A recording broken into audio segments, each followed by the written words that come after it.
არ მჯერა ხალხო რომ ეს იქნება ბოლო ვიდეო ამ თვეს თუ ეჭველი და მე არ ვიცი მე შეიძლება გადავიყო კიდე რამე ვიდეო ვიყო არ ვიცი იმიტომ რომ ბევრი სასწავლი მაქვს იმიტომ რომ ვარ სტუდენტი და ხო არ ვარ მე რაღაც 13 წლის გოგო როგორც ბევრს ეგონა უბრალოდ მაგ baby face და ესე გავარ პატარას გავარ ვაუ სამი ფრაზის გააზრება რომელიც დაგეხმარება შენ ცხოვრებაში და ფსიქოლოგს ფსიქოთერაპიას ჩაგინაცვლებს ნუ რავი თუ მაინც არ დაგეხმარა მაშინ მოგიწევს რომ მიმართო სპეციალისტს თითქმის ყველა სიტუაცია ცხოვრებაში ჩვენს ცხოვრებაში არის ნეიტრალური, ანუ არც კარგი, არც ცუდი, მაგრამ გამონაკლისი მე არ ვიცახი რაღაცი ვიღაცის გარდაცვალებაზე და რა ვიცი, ძალადობაზე, მაგას არ ვიცახი.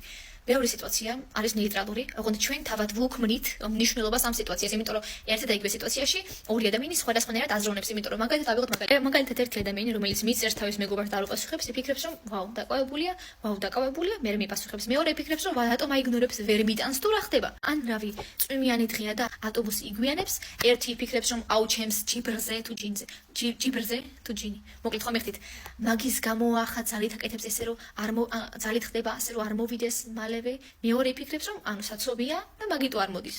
მეორე ფრაზა ასე ვთქვათ. ჩვენ როგორი ვართ?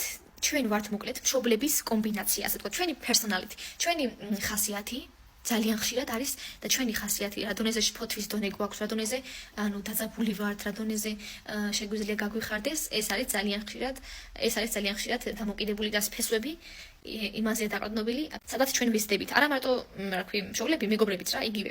სოციუმი მოკლედ სოციუმი ძალიან აისახება რა ჩვენზე რა, სოციუმი ანუ ვის გარშემო ვართ. თუ მშობლები ყავს შფოთვიანი, აგრესიული, სულ უკმაყოფილო სავარაუდოდ შენც იგივე ხარ, ხდები და რატო ფიქრობენ, რომ აი რატო ვარ შფოთვიანი, რატო ვარ აგრესიული, ხანდახან პასუხი უნდა ნახო, შენს ბავშვობაში და შენს გარშემო რანაირი ხალხი არის. და მესამე, სანამ წახვალ ფსიქოლოგთან, სანამ იფიქრებ, რომ აი მე შფოთვითი, ეს რა ქვია, პიროვნება მახასიათებს, ასე ვთქვათ, ხო ხდები. ძალიან ხშირად ჩვენი შფოთვები, ჩვენი აი დაძაბულობა, უხასიათობა, მანამდე ჩაიტარე ანალიზები შენი ორგანიზმის.